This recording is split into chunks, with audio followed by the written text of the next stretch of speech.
Un nouveau médicament promet de faire repousser vos dents. Non, ce n'est pas de la science-fiction, c'est ce qui arrive. Je vais tout vous expliquer dans cette vidéo. Aujourd'hui, un programme chargé qui va vous épater encore une fois.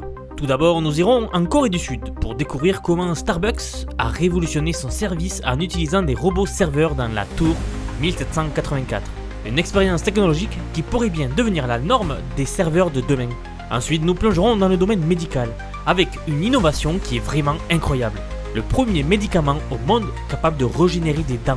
Bientôt vous allez pouvoir faire repousser vos dents perdues. C'est une vraie révolution qui se profile à l'horizon 2030. Pour notre troisième partie, une nouveauté dans le domaine du recyclage. Zen Robotics a présenté un nouveau robot de tri alimenté par l'intelligence artificielle, capable d'identifier plus de 500 catégories de déchets. Une véritable révolution pour la gestion des déchets et de l'écologie surtout. Et enfin, nous terminerons par explorer l'avenir de l'Internet avec l'avancée de l'Internet quantique. Des scientifiques ont réussi à envoyer des qubits sur 40 km via un câble en fibre optique, rapprochant ainsi ce futur. On est parti pour les plus belles innovations d'aujourd'hui. Alors dans notre première partie, nous allons commencer par parler d'un changement qui commence à prendre place dans le quotidien de millions de personnes en Corée du Sud. Il existe un Starbucks où presque une centaine de robots servent les clients chaque jour. Oui, vous avez bien entendu, ça arrive déjà dans la tour 1784 à Séoul. Alors la tour 1784, inaugurée en 2022 dans la banlieue de Séoul, est un véritable terrain d'essai pour les innovations en matière de robotique, d'intelligence artificielle et de services cloud. L'entreprise qui est derrière tout cela s'appelle Naver.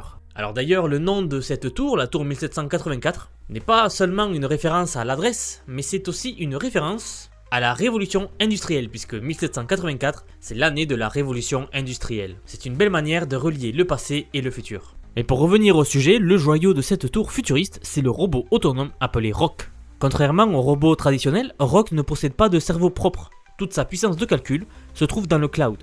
Grâce à un système nommé ARC, avec l'aide du réseau 5G, Rock peut se déplacer facilement dans les étages, livrant des colis, des cafés et même des snacks aux employés et aux clients. Mais ce n'est pas tout. Rock utilise un ascenseur spécial appelé Roboport qui facilite son accès aux différents étages. Et il travaille en parfaite harmonie avec un autre robot, le Dex, un robot à deux bras conçu pour interagir avec les humains. Alors Rock, Arc, Dex, Roboport, il y a de quoi s'y perdre. En gros, il y a plusieurs robots qui travaillent ensemble pour fournir aux clients un service. Naver Labs, la branche de recherche derrière ces innovations, ne se contente pas de créer des robots fonctionnels. En fait, il cherche également à promouvoir une interaction naturelle entre les humains et la machine. C'est ce genre de technologie-là qui promet de rendre les robots de service très courants dans notre vie quotidienne. Je trouve que c'est impressionnant puisque c'est le début de quelque chose. J'en suis convaincu et il ne faudra pas attendre très longtemps pour avoir des robots serveurs un peu partout. Donc la tour 1784, ce n'est pas seulement un bâtiment, c'est plutôt un endroit où l'on teste une vision de l'avenir, où la technologie et la robotique sont intégrées pour transformer notre manière de travailler et de vivre. Vous allez voir, il ne va pas falloir attendre très longtemps pour voir des premiers robots de service apparaître. Nous regarderons ça de près. Passons à la partie suivante. Et maintenant, passons à la grande nouvelle qui pourrait changer la vie de beaucoup de personnes. Même de millions de personnes à travers le monde. Imaginez un monde où il serait possible de faire repousser les dents perdues grâce à un médicament, même à l'âge adulte. Et cela va certainement devenir une réalité d'ici 2030 grâce à une avancée scientifique prometteuse qui est en train de se concrétiser peu à peu. Le premier essai mondial sur des humains pour un médicament capable de régénérer des dents va bientôt commencer. Cet essai clinique se déroulera à l'hôpital universitaire de Kyoto au Japon de septembre 2024 à août 2025. Il impliquera ainsi 30 hommes âgés de 30 à 64 ans, tous ayant perdu au moins une molaire. Ce traitement intraveineux, qui a déjà montré des résultats positifs sur des modèles d'animaux comme les furets et les rats, sans effet secondaire significatif, va maintenant être testé sur des dents humaines. Le chercheur en chef, le Dr Katsuka Karashi, chef de l'odontologie et de la chirurgie orale à l'hôpital de Kitano, a même déclaré, et je cite, « Nous voulons aider ceux qui souffrent de la perte ou de l'absence de dents. » Alors jusqu'à présent, aucun traitement, aucun médicament ne permet la régénération et la repousse des dents. Une fois que c'est perdu, c'est perdu. Donc vous imaginez bien que les attentes de cette technologie sont très hautes. Après cette première phase de 11 mois, les chercheurs prévoient de tester le médicament sur des enfants âgés de 2 à 7 ans, qui souffrent de déficiences dentaires. Et ensuite, la phase suivante de l'étude inclura des personnes ayant perdu de 1 à 5 dents permanentes, à cause de facteurs environnementaux ou autres. En France, selon une étude de la DREES, Direction de la recherche des études, de l'évaluation et des statistiques, a publié en 2014 une étude qui certes date un petit peu maintenant puisque ça va faire 10 ans, mais qui indiquait qu'environ 4% des adultes âgés de 35 ans sont totalement édentés, c'est-à-dire plus aucune dent. Et j'imagine que ce chiffre devient astronomique lorsqu'on parle juste d'une dent à moins, à partir de 35 ans disons. J'ai pas trouvé les chiffres, mais j'imagine que si vous savez comment ça se passe autour de vous, il y a beaucoup de gens à qui il manque au moins une dent. Une dent qui ne se voit pas bien sûr. Le fonctionnement de ce médicament est assez fascinant. Il désactive une protéine appelée USAG1 qui normalement supprime la croissance des dents. Et en bloquant cette protéine-là, la signalisation de la protéine morphogénique osseuse est stimulée, déclenchant ainsi la croissance d'une nouvelle dent. En gros, le corps possède naturellement une protéine qui va dire à votre organisme et aux dents « Attention, on ne produit plus », c'est-à-dire ça va bloquer la production des dents. Eh bien, en bloquant cette protéine-là, il est possible que le corps continue à faire pousser les dents. Alors, ce qu'il n'indique pas dans l'étude, c'est de savoir si une fois que la nouvelle dent a poussé, est-ce qu'encore une autre va pousser et ainsi de suite. C'est le genre de détail que nous attendons de voir. Mais personne n'empêche de débloquer à nouveau cette protéine une fois que la dent attendue a poussé. Si cette thérapie s'avère réussie, elle pourrait être disponible pour les patients souffrant de perte permanente de dents d'environ 6 ans, apportant donc une nouvelle lueur d'espoir pour des millions de personnes à travers le monde. Moi je trouve ça incroyable. Cette avancée pourrait changer la vie de tellement de personnes. Bon, par contre, qui dit repousse des dents, dit implant c'est fini, les couronnes c'est fini, tout ça c'est fini. Vous savez bien que derrière tout ça, il y a une grosse industrie et un gros lobby. À voir comment ça se passe. Mais bon, perso, un médicament sûr qui fait repousser des dents, il faut même pas y réfléchir en fait. J'espère vraiment que ça va se concrétiser. Vous en pensez quoi de cette avancée? N'hésitez pas à me le dire dans les commentaires pour que nous puissions en discuter. En tout cas, passons à la partie suivante. Pour cette troisième partie, une innovation dans le domaine de l'écologie et plus précisément dans la façon dont nous trions nos déchets. Zen Robotics, le leader mondial dans le domaine du recyclage, grâce à des robots intelligents, a récemment présenté sa dernière création, le Zen Robotics 4.0.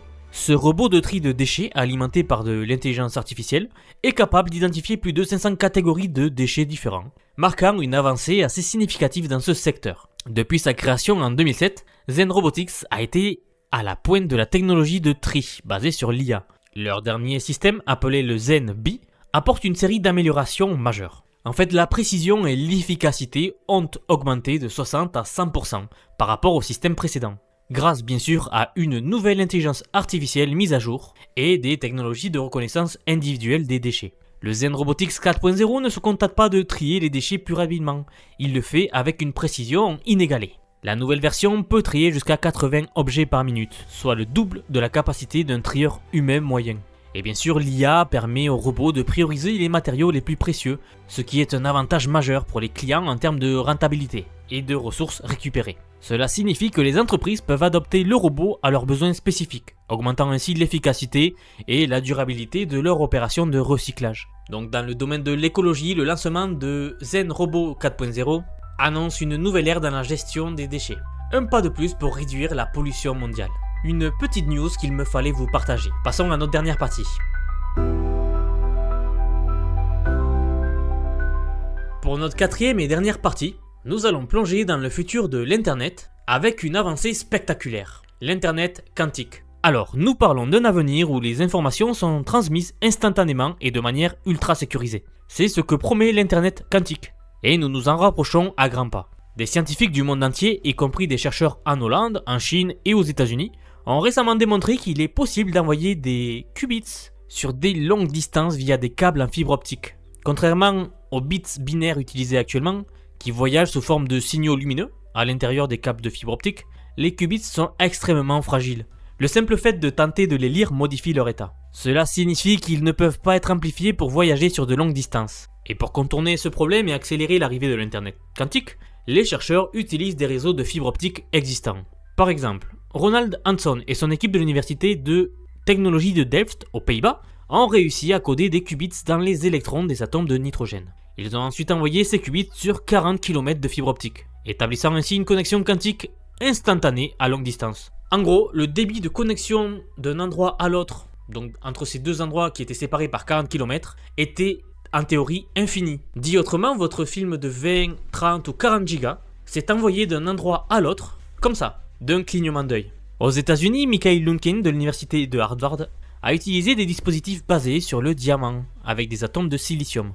Et son équipe a établi un record en démontrant l'intrication quantique entre deux nœuds de mémoire quantique, séparés par 35 km. Alors je ne vais pas rentrer dans les détails de l'intrication quantique ici, j'en ai parlé dans ma précédente vidéo d'ailleurs, donc si ça vous intéresse, vous pouvez aller la voir. En Chine, rebelote, à l'université de sciences et technologies, Pan Jianwei et son équipe ont codifié des qubits dans des nuages d'atomes de rubidium. Ils ont eux aussi également démontré l'intrication quantique dans 3 laboratoires séparés par au moins 9 km chacun. Et Pan Jianwei prévoit que son laboratoire pourra atteindre une intrication quantique de plus de 10 000 km d'ici la fin de cette décennie. Une prouesse qui ouvrirait la porte à de très nombreuses applications. Je pense que nous sommes au début d'une nouvelle ère dans le domaine du traitement de données. Et en fait, quand vous y pensez, c'est quoi une IA, une intelligence artificielle? C'est un système, par manque d'autres mots, car nous ne savons pas vraiment ce que c'est qu'une IA. C'est un système qui traite les données. C'est du traitement de données. Donc l'essor d'une technologie qui rendrait le traitement de données instantané, ça pourrait en théorie démultiplier à l'infini le progrès. Franchement, je sais pas à l'aube de quoi nous sommes, mais quelque chose de très gros arrive. Et heureusement, nous serons vivants pour voir ça. En tout cas, moi je continuerai à vous partager ce genre de nouvelles. Et bien sûr, merci d'avoir regardé la vidéo jusqu'ici si vous êtes encore là. Je vous rappelle de ne pas hésiter à laisser un petit like ou à vous abonner si ce n'est pas déjà fait pour soutenir la chaîne et même à commenter pour mettre en avant la vidéo sur YouTube. En tout cas, cette vidéo nous montre encore une fois à quel point l'avenir est prometteur et rempli de possibilités. Alors je retourne m'informer et je vous dis à très bientôt pour la prochaine vidéo.